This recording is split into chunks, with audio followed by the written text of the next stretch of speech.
Estamos pregando uma série de mensagens sobre os pilares da fé reformada. Alguns vão chamar de os 5 pilares do calvinismo. Embora nós não tenhamos nada contra o calvinismo, pelo contrário, temos muito a favor, mas nós preferimos nos chamar de reformados. Nós precedemos um pouco o calvinismo, somos muito parecidos, mas nos chamamos de reformados, entendemos que casa melhor com as nossas convicções de fé. E dentre esses 5 pilares, hoje nós estamos vendo o segundo. Trata acerca da eleição, e esta eleição sendo incondicional. Amém, irmãos? Amém? Se nós somos eleitos, é porque alguém nos elegeu, certo?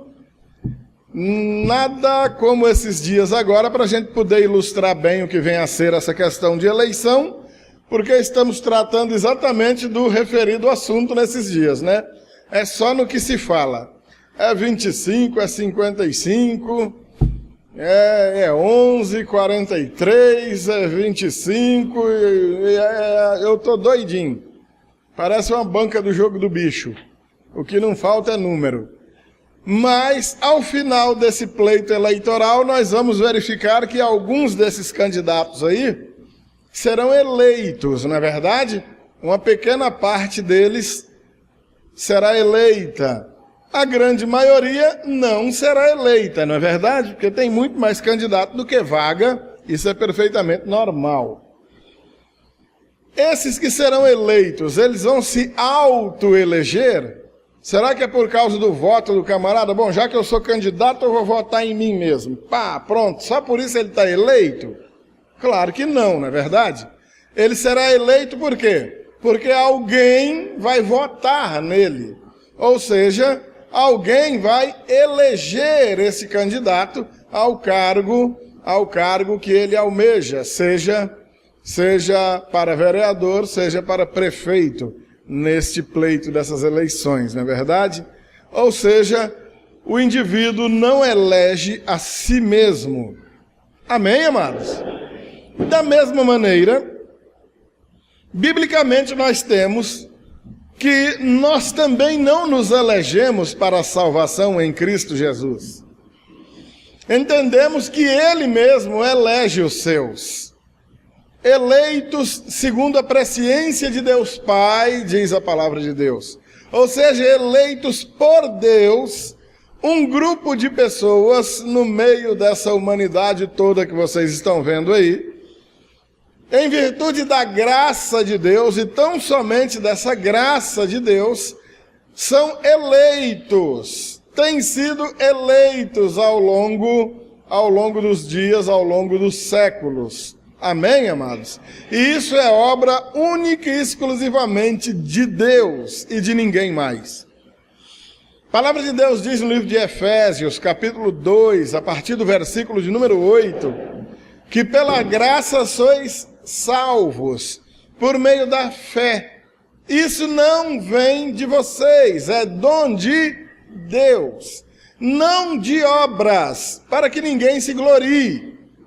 Porque se a salvação fosse dada ao homem por algum mérito do próprio homem, Jesus teria morrido na cruz em vão.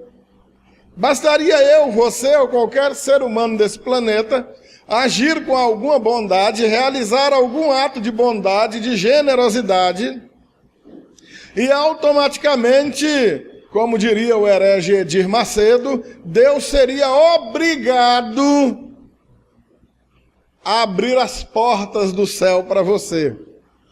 Glória a Deus que não é assim que acontece. Primeiro que Deus não é obrigado a nada. Ele é soberano. Somos nós que dependemos dele. Ele não depende de nós. Se nós estamos nele, os grandes beneficiados somos nós, e não ele mesmo. Nós somos coroa da obra, de toda a obra de Deus, para a glória dele mesmo.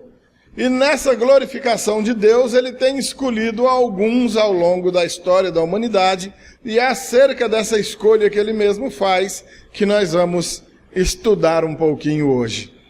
Amém, queridos? Romanos capítulo 9, a partir do versículo de número 11, diz assim: E ainda não eram os gêmeos nascidos, nem tinham praticado o bem ou o mal, para que o propósito de Deus quanto à eleição prevalecesse, não por obras, mas por aquele que chama. Já fora dito a ela, o mais velho será servo do mais novo. Como está escrito, amei Jacó, porém me aborreci de Esaú. Que diremos, pois? Há injustiça da parte de Deus? De modo nenhum.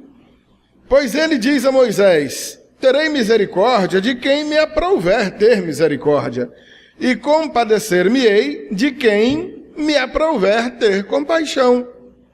Assim, pois, não depende de quem quer ou de quem corre, mas de usar Deus a sua misericórdia.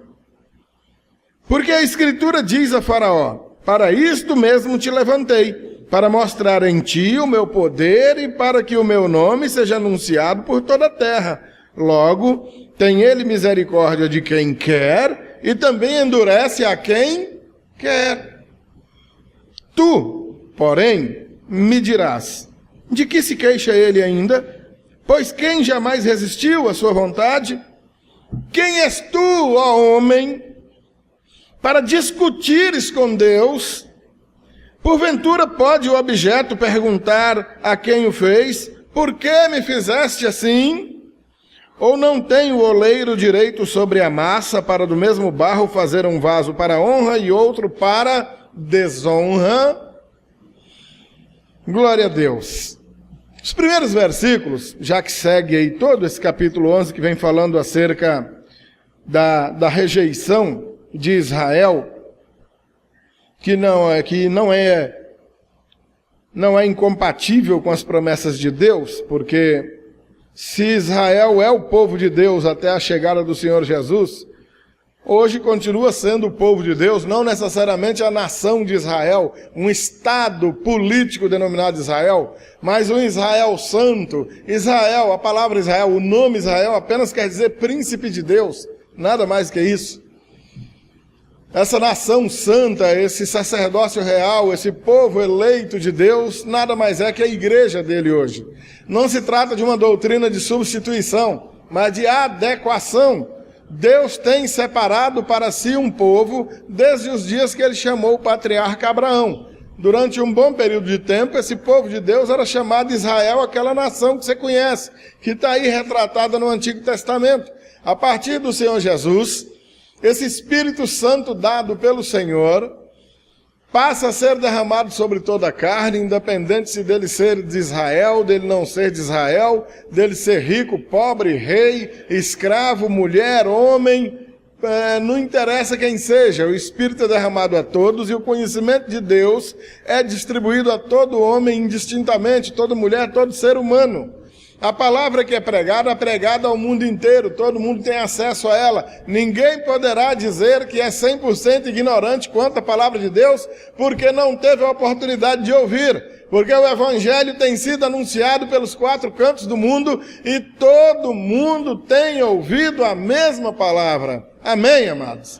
Não existe distinção e nem prioridade de um povo em relação a outro. A palavra que é dita em todo lugar. Infelizmente, amados, vivemos dias maus. Como os autores bíblicos já diziam no século I, remindo o tempo, porque os dias são maus, os dias já eram maus naquele tempo, e 2000 anos vão se passando, e os dias, cada dia que passa, mais maus vão ficando. Ficandos é legal. Mais mal a coisa vai ficando. Mais apertado a coisa vai ficando. Mais facilmente se difunde um evangelho falso que se parece demais com o verdadeiro, onde uma pessoa imita muito isso que está sendo feito aqui, abre uma Bíblia, lê alguns versículos, manda uma mensagem, mas essa mensagem necessariamente, embora se pareça muito com a pregação do Evangelho, não cumpre com o papel de verdadeiramente anunciar o Evangelho da salvação. Ao longo desses anos todos, homens inescrupulosos e mulheres também têm feito uso deste Evangelho, dessas palavras de vida eterna, para, ajeitadamente, catando um verso aqui, outro acolá, justificar as suas pregações, que são feitas em virtude de eles desejarem, deles almejarem outros objetivos na vida, que não necessariamente o bem-estar ou a salvação das almas daqueles que ouvem essa mensagem. É lamentável, é muito triste, bastante preocupante, muito duro, mas é uma verdade com a qual a gente tem que conviver. Existe uma doutrina diabólica no meio do cristianismo, é isso mesmo, não está fora do cristianismo não, ou seja, uma doutrina que está dentro das igrejas cristãs, denominada universalismo.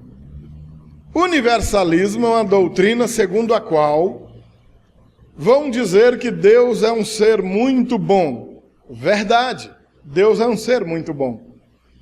Mas assevera-se essa bondade, que Deus é completamente bom. E isso é verdade, Deus realmente é completamente bom. Ninguém duvida disso. Mas daí por diante eles vão dizer que sendo esse Deus infinitamente bom, infinitamente misericordioso, bondoso, amoroso, paciente, compassivo, que em virtude de toda essa bondade, que então ele não teria condições de ver seus filhos padecendo no fogo do inferno.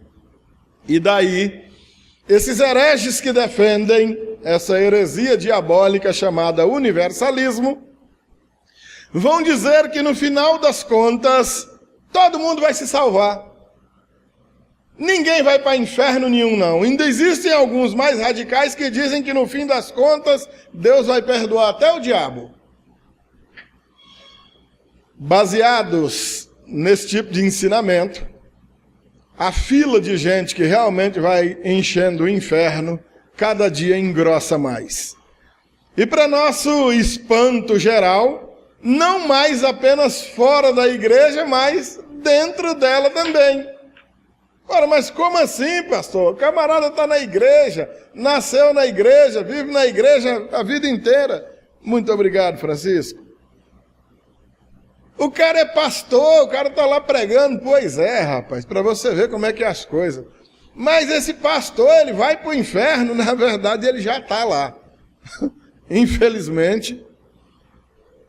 E a palavra fala, o Senhor Jesus fala de alguns cegos guiando outros cegos. E o Senhor Jesus diz o resultado: cairão ambos no mesmo buraco. O que queremos dizer com isso, amados? Doutrinas com essas características impedem que as pessoas ouçam, tenham acesso, ouçam e sejam tratados pela doutrina verdadeira. O islamismo prega isso. Para você ter uma ideia, o cara entra num avião, mata o piloto do avião, pega aquele avião, joga num prédio, morre os 200 que estão dentro do avião, mais 2.000 no prédio, e na cabeça dele ele vai para o céu como um herói jihadista, e todas aquelas pessoas que morreram junto com ele também vão. Vocês estão entendendo, meus amados, o que um universalismo provoca? E nós temos universalistas entre católicos, na verdade praticamente todo católico é universalista, com raríssimas exceções, e temos universalistas entre os evangélicos, algo que até bem pouco tempo, até 50, 60 anos atrás, era inadmissível, hoje já é corriqueiro. Isto é mentira. É uma mentira terrível, é uma mentira cruel, uma mentira diabólica e que tem surtido seus efeitos. Tem mantido pessoas apegados à mais absurda ignorância quanto ao destino das almas dos homens, que são apenas dois: inferno para aquele que não foi alcançado pela graça de Deus, e céu com a eternidade de glória para os eleitos de Deus. Amém, queridos? Isso é uma verdade bíblica incontestável. Para o cara sair disso daí, ele tem que inventar um bocado de porcaria. O versículo de número 11, ele está contando aí a história dos gêmeos, filhos de Isaac e Rebeca, os gêmeos Esaú e Jacó. Pelas leis e os costumes árabes e judaicos, sempre o filho mais velho, ou seja, o primogênito, o que nasce primeiro, ele tem uma autoridade sobre os mais novos, ou o mais novo eventualmente. E com Jacó e Esaú, embora fossem gêmeos, né, Esaú teria nascido primeiro, então era o primogênito e exerceria essa autoridade sobre Jacó, que era seu irmão mais novo. Existe toda uma história de usurpação da bênção, a tapiação do Jacó, mas não é disso que a gente vai tratar aqui agora não. Vamos tratar apenas da questão eleição incondicional de Deus. Amém, amados? Vamos entender bem isso aí. E ainda não eram os gêmeos nascidos, versículo 11, nem tinham praticado o bem ou o mal, para que o propósito de Deus quanto à eleição prevalecesse. Não por obras, mas por aquele que chama. Quem é que chama? Deus. Ou seja, os meninos não eram nascidos. Estão na barriga da mãe. E a mãe já ouve da parte de Deus: olha, o mais novo vai mandar no mais velho. Naquela cultura isso era inadmissível. Para nós aqui hoje isso é bobagem. A gente não liga para isso hoje não. Estamos falando de uma cultura muito diferente da nossa. Como assim? O mais velho vai ser servo do mais novo? Não, mas isso é impossível. Ele explica.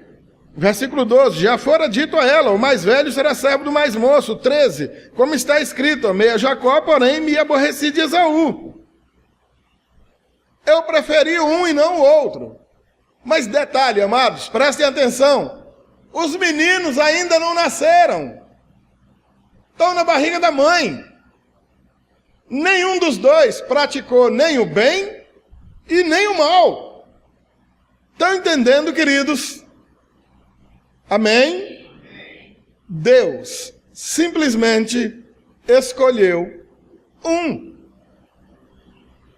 Mas como assim? Deus escolheu um, meus amados. Nós não temos nada a ver com isso. Nem tampouco os dois gêmeos, embora sejam eles personagens diretos da história. O que está sendo verificado aqui se chama soberania de Deus. Amém, amados? Deus é soberano. Isso precisa ficar estabelecido. Qualquer pessoa que pretenda, pelo menos, sair por aí dizendo que é cristã, precisa partir desse princípio, de que Deus é soberano. Amém? Ele determina tudo. O controle da história está em suas mãos. Ele não perdeu o controle de absolutamente nada. No mundo que nós vivemos hoje, não é fácil crer nisso. Chegou o momento de você usar a fé que Deus tem te dado. Se não for por meio da fé, nós não vamos acreditar nisso nunca. Que história se vê hoje na mídia? Ah, um maluco pegou uma criancinha, estuprou a criancinha e tocou fogo na criança. Eu sou homem, eu sou um pai. Eu sou um cidadão normal.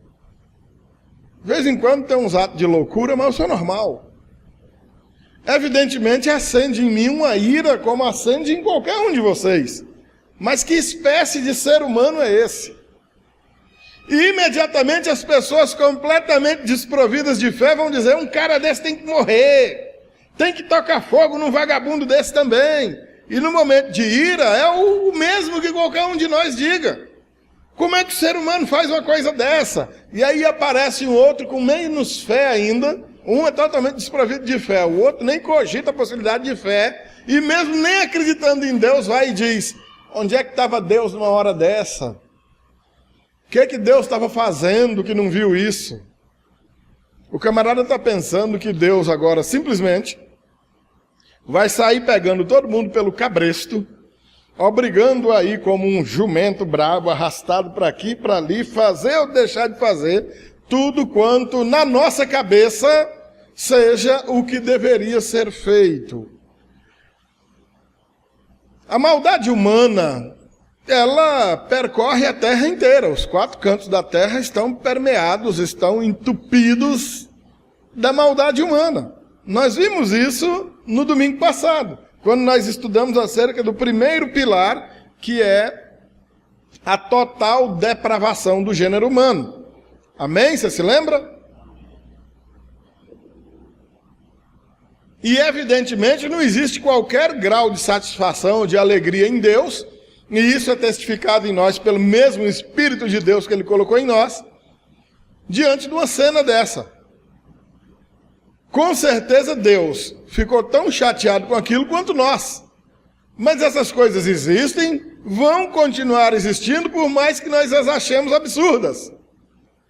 Da mesma maneira, você encontra uma pessoa que abre mão da própria vida e vai levar uma vida de prestação de serviço a outros. Na maioria das vezes, servindo a pessoas que ele sequer conhece.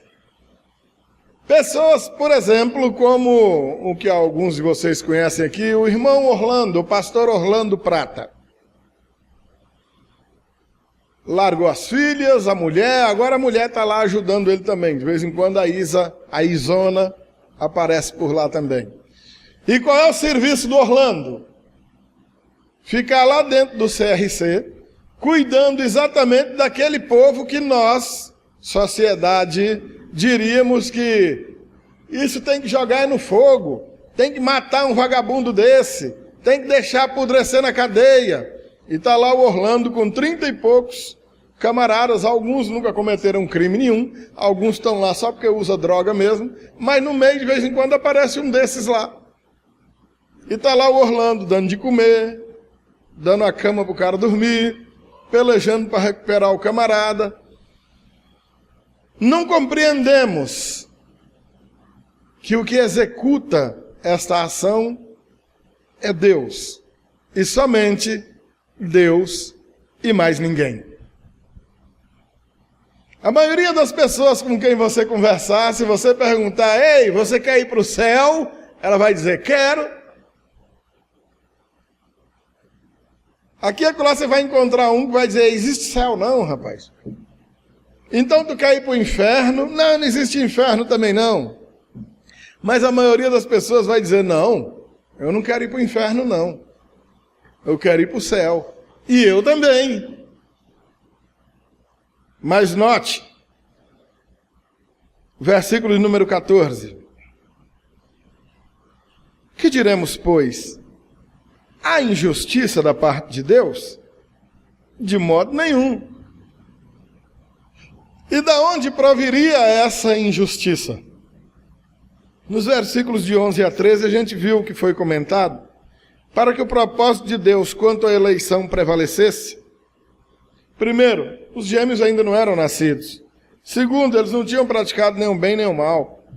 Terceiro, a escolha de Deus não foi baseada nas obras.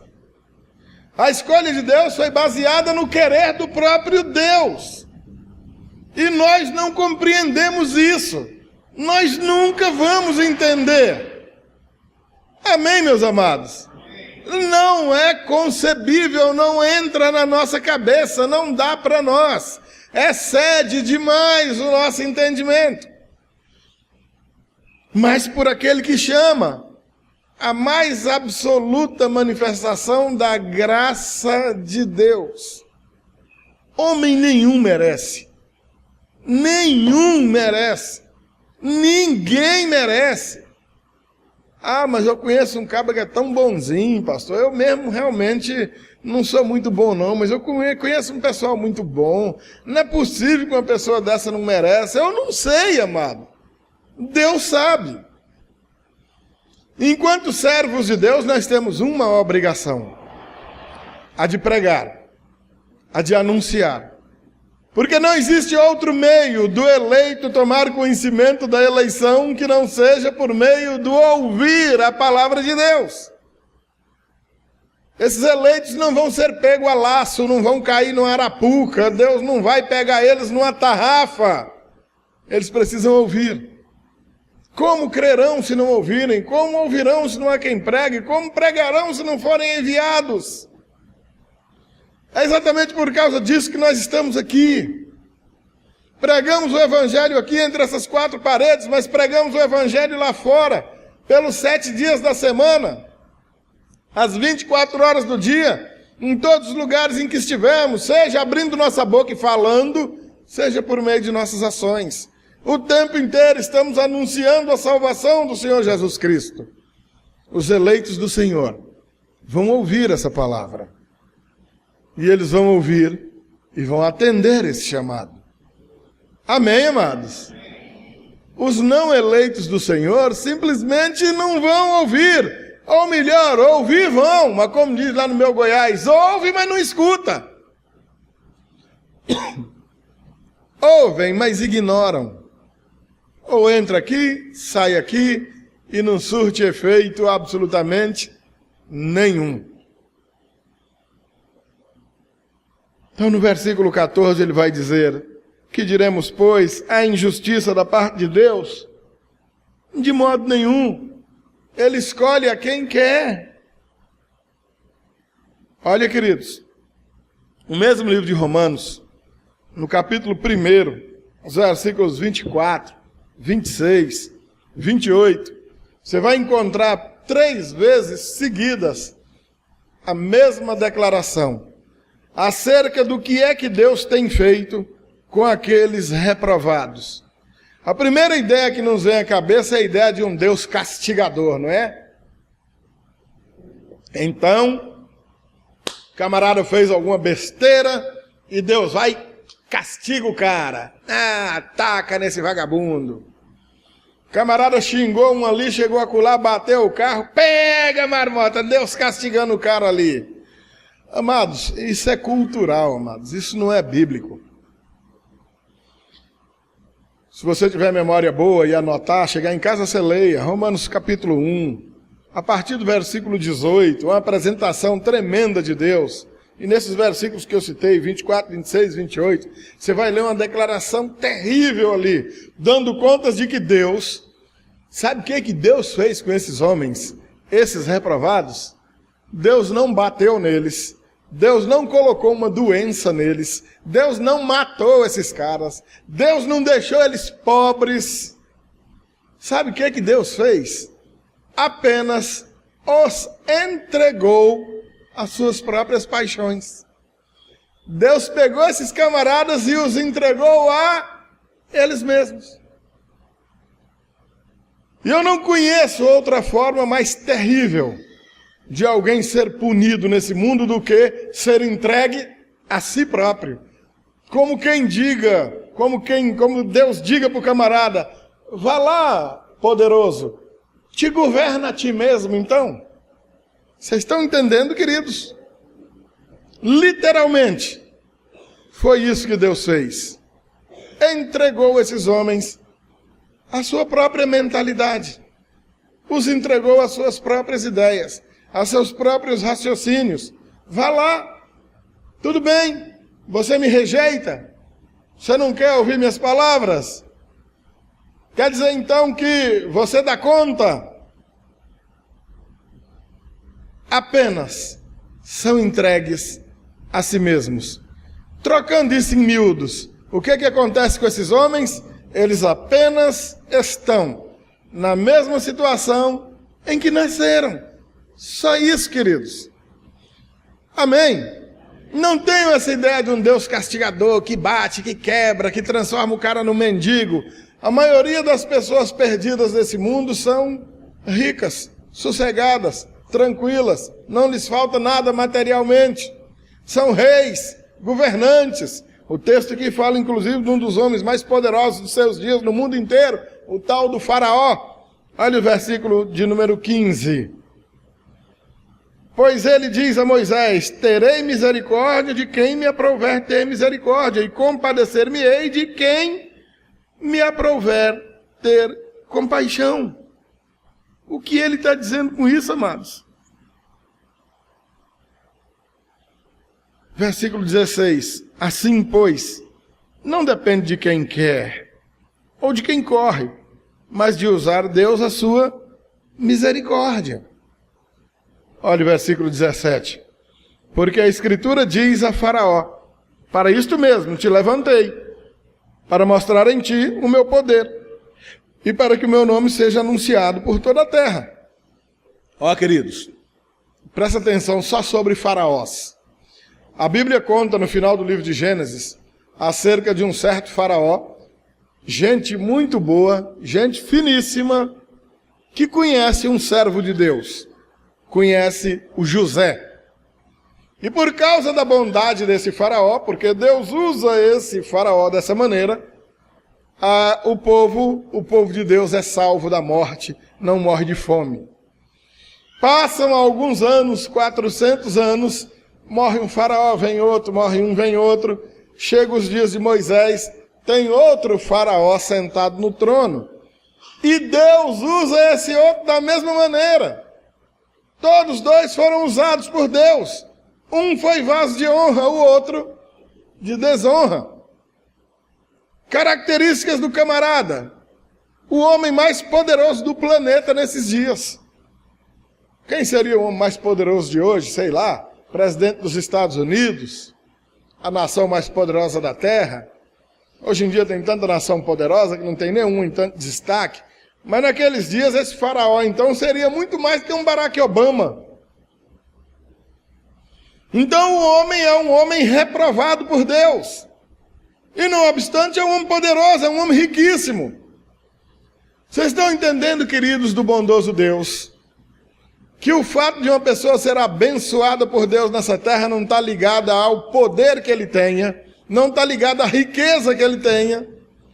Assim como o fato dele ser um reprovado por Deus também não tem nada a ver com ser rico, com ser pobre, com ser poderoso ou não.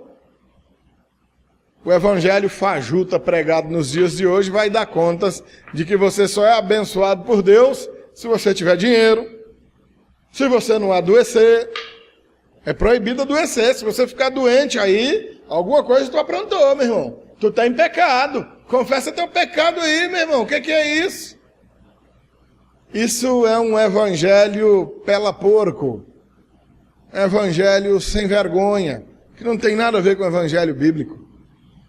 Homens santos, mulheres santas de Deus padecem, sofrem. Segundo Timóteo 3,12, de fato, todos que querem viver piedosamente em Cristo Jesus serão perseguidos. Isso é bíblico. Versículo 18, ele repete a declaração. Logo, Deus tem misericórdia de quem quer e também endurece a quem quer. Os eleitos de Deus recebem um toque de Deus no seu próprio coração e têm esse coração amolecido para receber a mensagem do Evangelho. Ele mesmo toca nos corações.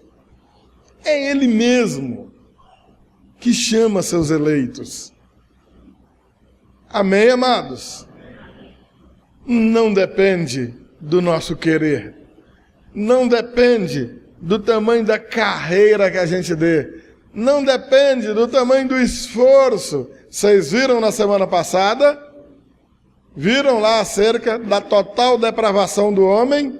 Não há quem busque a Deus, não há quem faça o bem, nenhum sequer. Todos se perderam, porque todos pecaram e carecem da glória de Deus. Amém, amados? O nome disso é soberania de Deus. Ele escolhe a quem quer. Ele amolece a quem quer. Ele endurece a quem quer. Seus propósitos serão alcançados de um jeito ou de outro. Versículo 19. Tu, porém, dirás: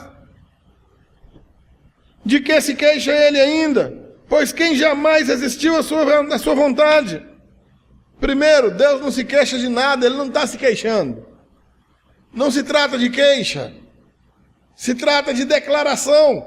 E declaração de soberania. Olha, amados, presta atenção. Todas as características de Deus são boas. Não existe maldade em Deus. Mas existe uma característica maravilhosa nele, é transparência. É ser direto. Não agir com enganação. Deus não engana ninguém. Enganador é o inimigo, não é Deus. Ele é positivo. Ele não enrola. Ele não tapeia. Vai direto ao ponto. Todos os desígnios do Senhor, tudo aquilo que é possível a mente humana absorver acerca de um Deus infinito como Ele é, tem sido despejado sobre nós. Nada dele é omitido de nós. A sua bondade, o seu amor, assim como a sua justiça, estão todos anunciados diante de nós. Infelizmente, às vezes, até com boas intenções, as pessoas acabam maquiando o evangelho, criando um evangelho diferente, criando um Deus diferente.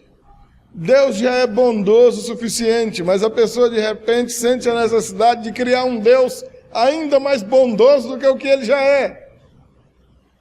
E é daí que surge um camarada com aquela ideia estapafúrdia. Não, rapaz, Deus é bom demais. Deus é muito amoroso, Ele não vai jogar ninguém no inferno, não. Amados, Deus, olha, o Senhor Jesus Cristo morreu na cruz do Calvário para tirar pessoas da condenação. Não foi para jogar pessoas na condenação. Vocês conseguem entender isso, meus amados irmãos? Condenados nós já estávamos. Amém, querido? Você consegue entender isso, meu amado? Nós já estávamos condenados. Pela morte vicária, pelo sacrifício do Senhor Jesus, alguns têm sido arrancados dessa condenação. É diferente. Não alimente essa ideia, Deus vai jogar alguém no inferno. Não, Ele está tirando pessoas de lá. Peça mais fé para Ele. Diga: Senhor, a fé está pouca, aumenta a minha fé. Me dá mais um tiquinho de fé. Eu quero crer mais, me dá mais do Teu Espírito Santo. Senhor, eu ainda tenho alguma dúvida no meu coração. Arranca essa dúvida do meu peito. Eu quero crer de modo mais completo. Amém, queridos? Deus não se queixa de nada, Ele simplesmente determina, Ele age e as coisas acontecem. Isaías 43:13, na parte final, é quando ele diz: agindo eu, ou seja, agindo Deus, quem impedirá? Alguém aí é capaz de barrar Deus? Não, para aí, Deus, você não vai entrar aqui não. Não, Deus, você não vai entrar na minha vida. Não, o Senhor não vai tocar em mim. Não, eu não vou te obedecer. A rebeldia do homem já tem feito com que ele não obedeça a Deus. Ele não precisa abrir a boca e dizer que não vai obedecer. O grande diferencial está naqueles eleitos aos quais ele tem tocado. Esses passarão a agir de modo diferente de tudo quanto já fizeram até aqui. Versículos 20 e 21. Quem és tu, ó homem, para discutires com Deus? Porventura pode o objeto perguntar a quem o fez: por que me fizeste assim? Ou não tem o oleiro direito sobre a massa para do mesmo barro fazer um vaso para honra e outro para desonra?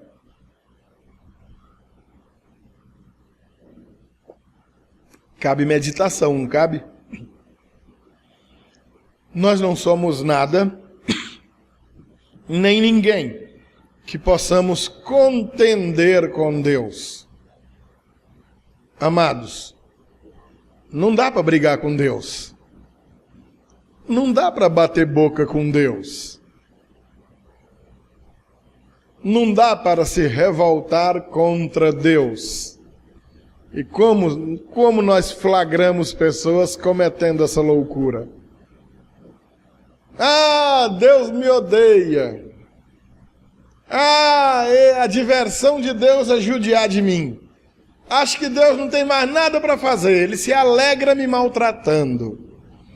Ah, não adianta eu orar, quanto mais eu oro, menos Ele escuta. Ah, Deus me odeia. Ah, Deus me abandonou. Oh, amados, tem dó. Deus não vai dizer me poupe, que nós não conseguimos nem gastar Ele, muito menos poupá-lo. Mas é chata essa conversa. Nós já temos problemas demais, sem que nem Deus e nem tampouco o diabo estejam influenciando ou agindo nos nossos problemas. O que é que nós vemos? E vemos muito. Vez ou outra, a gente socorre alguém nessas condições. Lá em Brasília, nós estávamos com uma ziquezira com um familiar tempos atrás nessas condições. Depressão profunda, querendo morrer. Eu vou morrer. Vou pular de cima de um pé de machixe. Eu quero morrer. Eu vou beber Baygon. Não bebe Baygon não, mas vai dar uma dor de barriga terrível. Tem que beber uma coisa mais forte. Baygon não mata ninguém. Eu quero morrer. Não quer nada, rapaz. Quando apertou um pouquinho, ai, deixa eu morrer, não. Mas por que você quer morrer? Isso é depressão. Vai olhar. A criatura estourou o cartão, o cheque especial, pegou dinheiro com a agiota, largou de pagar o carro, aluguel. A marmota não ganha nem 2.000 por mês, gasta 3 por mês. E aí começa a dizer, Deus me odeia. Ah, não, é tu que é burro mesmo. Ah, Deus não gosta de mim. Gosta, rapaz. Quem não gosta de tu é tu. Você deve ter fugido da escola. Como é que você ganha 2.000 por mês e quer viver gastando 3? Você não está vendo que essa matemática não fecha? Você só ia na escola comer merenda, e agora tu está todo enrolado e quer morrer, e Deus te abandonou, e todo mundo te odeia, e a família te odeia, ninguém gosta de você. Diante de uma situação dessa, uma criatura dessa pode pôr culpa em Deus? Pode? Não. Ela pode pôr culpa no diabo? Também não. Qual foi o grande ziquezira da vida dessa criatura? Ela mesma. Isso não tem nada a ver com salvação de alma e nem com condenação. As pessoas estão confundindo bem-estar nessa vida, vida sossegada, vida com dinheiro, vida com doença, vida com saúde. Briga com mulher, briga com marido, briga com menino, briga com irmão. Estão confundindo tudo isso com vida eterna. Uma coisa não tem nada a ver com outra. A eleição incondicional diz respeito a arrancar pessoas da condenação, a eleger pessoas para viverem eternamente no céu. Amém, queridos? E a igreja está aqui para pregar essas coisas. No meio dessa pregação, nós encontramos pessoas com todo tipo de problema. E estamos aqui para aconselhá-las, segundo aquilo que nós mesmos vivemos. Eu posso aconselhar casais, porque eu vivo muito bem com minha esposa. Eu posso aconselhar pais, porque embora meus filhos tenham seus defeitos, eu acredito que meus filhos são filhos maravilhosos. E Deus tem abençoado tremendamente a minha casa por isso. Glória a Deus por isso. Mas o Evangelho chegou até mim, chegou até meus ouvidos. E eu me curvei diante desse Deus soberano e maravilhoso, porque Ele me elegeu para uma vida eterna. Amém, amados? Tudo quanto eu tenho feito como ação de graça, por uma gratidão perpétua por aquele, em virtude do bem, do tremendo bem que foi feito a mim por aquele que me salvou. Mas a prioridade máxima nada mais é que a vida eterna. Se o Senhor, o oleiro, amassou um barro e resolveu fazer de mim um vaso de honra, glória a Deus por isso. Ele não fez de mim um pedófilo. Ele não fez de mim um presidente ditador, um tirano de uma nação qualquer, de uma Coreia do Norte, de uma Venezuela, de uma Cuba. Homens poderosos são reis, mas são vasos de desonra, vasos reservados para a ira de Deus. Ou outros tantos que estão pelo mundo, que têm ouvido o Evangelho, é como se o Evangelho bata numa pilastra dessa aí, ó. Bate, volta, arrudeia e não acontece nada. Porque não foram eleitos por Deus. Não foram vasos feitos para honra, mas sim para desonra. Se um dia esse oleiro divino e maravilhoso usou o seu talento de criador para, do mesmo barro que todas as criaturas foram feitas, fazer de você um vaso de honra, ou seja, porque ele elegeu você, porque ele fez de você um eleito do Senhor, para com ele morar pela eternidade, absorva isso e viva uma vida em ação de graças perpétua por aquele que te salvou, por aquele que te elegeu. E você não sabe nem porquê. Você não tem ideia dos motivos. Você não sabe o que você fez, porque na verdade nunca teve nada a ver com o que você fez. Ele te escolheu. Ele te elegeu. Ele quer você. Amém, queridos? Glorifique a Ele por isso. Leve uma vida de gratidão a Ele por isso. Se Ele deu Jesus para morrer na cruz por você, ou seja, deu a vida por você, o mínimo que você pode fazer agora é dar sua vida por Ele também. Amém, queridos? Vamos ficar de pé e vamos orar a Deus?